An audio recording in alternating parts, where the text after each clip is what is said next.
राजा Robert बाराथियोन की मौत ने वेस्टेरोस को अराजकता में धकेल दिया। जैसे शांत तालाब में पत्थर फेंकने से लहरें उठती हैं, वैसे ही उनकी मौत का असर दूर तक फैल गया। सत्ता के लिए संघर्ष छिड़ गया, जिसने सातों राज्यों को अपनी चपेट में ले लिया। बर्फीले उत्तर से लेकर धूप से सराबोर दक्षिण तक सेनाओं ने कूच किया। युद्ध के झंडे लहराए। 5 राजाओं ने लौह सिंहासन पर अपना दावा ठोंका। उत्तर में युवा रॉब स्टार्क दुहक और बदला लेने की प्यास से प्रेरित होकर अपने बैनरमैन को एकत्र किया। उसने अपने पिता एडार्ड स्टार्क, जिसे लड़के राजा जॉफ्री बाराथियोन ने अन्यायपूर्ण तरीके से मार डाला था, का बदला लेने की कसम खाई। दक्षिण में 7 राज्यों के हृदय में चालाक टायरियन लैनिस्टर अपने भतीजे जॉफ्री के लिए हाथ के रूप में काम करते हुए अपने परिवार के लिए सिंहासन सुरक्षित करने के लिए आगे बढ़ा। संकरे समुद्र के पार डेनेरिस टारगैरियन, आखिरी ड्रैगन, लाल बंजर भूमि में भटकती रही। वह अपने साथ एक गिरे हुए राजवंश की उम्मीदें और 3 नए रचे हुए ड्रैगन ले गई। उनके शल्क रत्नों की तरह चमक रहे थे। और आयरन द्वीप समूह में थियोन ग्रेजॉय स्टार्क्स के वार्ड ने अपनी वफादारी के साथ कुश्ती की। वह अपने पिता बालोन ग्रेजॉय, एक ऐसे व्यक्ति की स्वीकृति के लिए तरसता था जिसने उसके बेटे के दिल पर लंबी छाया डाली थी। मंच तैयार था, खिलाड़ी अपनी जगह पर। 5 राजाओं का युद्ध शुरू हो चुका था। स्टील और चीखों की सिम्फनी, विश्वासघात और रक्तपात का इंतजार था। दायरे का कोई भी कोना युद्ध की लपटों से अछूता नहीं रहेगा। रॉब स्टार्क त्रासदी से नेतृत्व में आ गए, एक स्वाभाविक सेनापति साबित हुए। भारी मन से लेकिन स्पष्ट दिमाग से उसने अपनी उत्तरी सेना का नेतृत्व दक्षिण की ओर किया। वह अपनी बहनों सांसा और आर्य को मुक्त करने के लिए दृढ़ था, जिन्हें किंग्स लैंडिंग में बंदी बना लिया गया था। उसने अपने दुश्मनों को न्याय के कटघरे में लाने की कसम खाई। मैं अपनी बहनों को आजाद करूंगा और अपने दुश्मनों को सजा दूंगा। रॉब ने एक के बाद एक जीत हासिल की, जिससे उसे युवा भेड़िया उपनाम मिला। वह युद्ध में उग्र था, फिर भी सम्मान द्वारा निर्देशित था। उसने जैमी लैनिस्टर को पकड़ लिया, जो कि थ्रोन्स के खेल में एक मूल्यवान बंधक था। हालांकि उसकी जीत की एक कीमत चुकानी पड़ी। उसने खून बहाया, एक राजा का बोझ, उसके युवा कंधों पर भारी बोझ। किंग्स लैंडिंग के वाइपर के घोंसले में बॉने टायरियन, जिसे अक्सर कम करके आंका जाता था, ने अपनी योग्यता साबित की। उन्होंने राजा के हाथ के रूप में सेवा की। उनकी गहरी बुद्धि उनके दुश्मनों के खिलाफ एक सुरक्षा कवच थी। उसने युद्ध को शतरंज के खेल के रूप में देखा। प्रत्येक चाल की गणना की गई, प्रत्येक टुकड़ा खर्च करने योग्य। जंग शतरंज के खेल की तरह है, हर चाल सोची समझी, हर मोहरा कुर्बान करने लायक। टायरियन को हर मोड़ पर विश्वासघात का सामना करना पड़ा।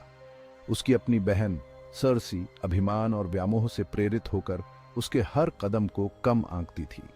फिर भी टायरियन दृढ़ रहा। वह जानता था कि उसके घर का अस्तित्व उस पर निर्भर करता है।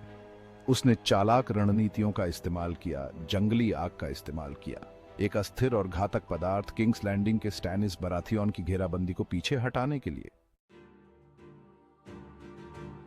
वेस्टेरोस की साजिशों से दूर डेनेरिस टारगैरियन ने अपने ही परीक्षणों का सामना किया। उसने अक्षम्य लाल बंजर भूमि के माध्यम से यात्रा की। उसके संकल्प का परीक्षण चिलचिलाती धूप और विश्वासघाती रेत द्वारा किया गया। उसका हर कदम उसकी बढ़ती ताकत का प्रमाण है। हर दिन उसे उसकी नियति के करीब लाता था। हर कदम मुझे अपनी मंजिल के करीब ले जाता है। उसने क्वार्थ के प्राचीन शहर में शरण पाई, जो एक विशाल रेगिस्तान के किनारे पर एक झिलमिलाता हुआ रत्न था। यहाँ उसने अपने जन्म सिद्ध अधिकार को पुनः प्राप्त करने के लिए वेस्टेरोस वापस ले जाने के लिए जहाजों की मांग की। क्वार्थ में उसका सामना उन लोगों से हुआ जो अपने स्वार्थ के लिए उसके ड्रैगन का उपयोग करना चाहते थे। हालांकि डेनेरिस उनके खेल में मोहरा नहीं बनेगी। वह क्वार्थ से पहले से कहीं अधिक शक्तिशाली होकर उभरी। उसके ड्रैगन बड़े होते गए। उनकी उग्र सांस आने वाली चीजों का वादा थी। मैं उनके खेलों में मोहरा नहीं बनूंगी। डेनेरिस क्वार्थ से पहले से कहीं अधिक शक्तिशाली होकर उभरी। उसके ड्रैगन बड़े होते गए। उनकी उग्र सांस आने वाली चीजों का वादा थी। द क्रैकन का विश्वासघात, थियोन ग्रेजॉय का दुर्भाग्यपूर्ण दांव। थियोन ग्रेजॉय ने 2 दुनियाओं के बीच फंसकर एक दुर्भाग्यपूर्ण चुनाव किया। मैंने स्टार्क्स, मेरे बचपन के साथियों से मुख मोड़ लिया और अपने पिता की महत्वाकांक्षा को अपनाया। उसने उत्तर में अपना राज्य बनाने की आशा की। यह निर्णय असुरक्षा और मान्यता की इच्छा से प्रेरित था। उसका विश्वासघात तेज और क्रूर था। मैंने एक चालाक हमले में विंटरफेल स्टार्क्स के पैतृक घर पर कब्जा कर लिया। हालांकि यह जीत क्षणभंगुर साबित हुई। थियोन के कार्यों ने प्रतिशोध का तूफान लाया, जिसने उसे और उसकी महत्वाकांक्षाओं को भस्म कर दिया। मेरे विश्वासघात के विनाशकारी परिणाम होंगे, जो विंटरफेल को खंडहर में छोड़ देगा और मेरी आत्मा हमेशा के लिए दागदार हो जाएगी। भाग 6 ब्लैक वाटर पर आग राजाओं और रानियों का संघर्ष। ब्लैक वाटर की लड़ाई गड़गड़ाहट और आग का टकराव थी। स्टैनिस बाराथियोन ने अपने दुर्जय बेड़े और अटूट दृढ़ संकल्प के साथ किंग्स लैंडिंग को घेर लिया। उनका उद्देश्य लैनिस्टर से लौह सिंहासन छीनना और अपने जन्मसिद्ध अधिकार का दावा करना था। लैनिस्टर सेना संख्या में कम लेकिन बेजोड़ नहीं, एक हताश बचाव के लिए तैयार थी। उनकी रणनीति के पीछे मास्टरमाइंड टायरियन लैनिस्टर ने स्टैनिस के पहले से न सोचे गए बेड़े पर जंगली आग की एक धार छोड़ दी। ब्लैक वाटर ने पन्ना हरा जला दिया, जहाजों और पुरुषों को एक उग्र नरक में भस्म कर दिया।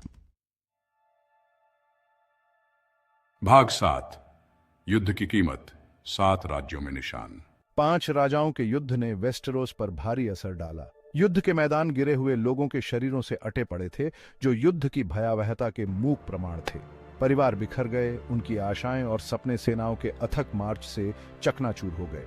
रॉब स्टार्क अपनी जीत के बावजूद विश्वासघात का सामना करना पड़ा, जिसने उसे झकझोर कर रख दिया। उन लोगों पर उसका भरोसा, जिन्हें वह सहयोगी मानता था, गलत साबित हुआ। डेनेरिस टारगैरियन रक्तपात से दूर ने अपने भाग्य का भार महसूस किया। वह जानती थी कि उसके ड्रैगन, जबकि आश्चर्य का स्रोत, अकल्पनीय विनाश में सक्षम अपार शक्ति के हथियार भी थे। भाग 8 सिंहासन का खेल, सत्ता की अविश्वसनीय पकड़। 5 राजाओं का युद्ध केवल सेनाओं का संघर्ष नहीं था, यह सत्ता के लिए संघर्ष था। मोहरे के बजाय जिंदगी से खेला जाने वाला खेल। रेत की तरह बदलाव हुए गठबंधन, विश्वासघात गहरे कट गए और सत्ता की खोज ने नेक दिलों को भी भ्रष्ट कर दिया। टायरियन लैनिस्टर अपनी सारी चालाकी के लिए खुद को अपने ही परिवार द्वारा काटे गए साजिश के जाल में फंसा हुआ पाया। उसकी बुद्धिमत्ता और बुद्धि उसे पूरी तरह से अदालत के खतरों से नहीं बचा सकी। वह एक निरंतर अनुस्मारक था कि सिंहासन के खेल में विजेता भी खून बहाते हैं। भाग 9 सर्दियों की हवाएं इकट्ठा होती हैं, आने वाली चीजों की भविष्यवाणी। जैसे ही 5 राजाओं का युद्ध छिड़ा, उत्तर से एक सर्द हवा चली। सर्दी का खतरा लंबा और कठोर 7 राज्यों पर मंडरा रहा था। दीवार से परे एक प्राचीन बुराई उभरी, अकल्पनीय शक्ति का एक बल, जिसने पूरे वेस्टेरोस को अंधेरे में डुबोने की धमकी दी। 5 राजाओं का युद्ध अपने सारे रक्तपात और उथल पुथल के लिए एक बड़े संघर्ष की प्रस्तावना मात्र था। वेस्टेरोस और शायद दुनिया का भाग्य अधर में लटका हुआ था। सर्दी की हवाएं इकट्ठा हो रही थीं और उनके साथ किसी भी अन्य तूफान के विपरीत तूफान का वादा था।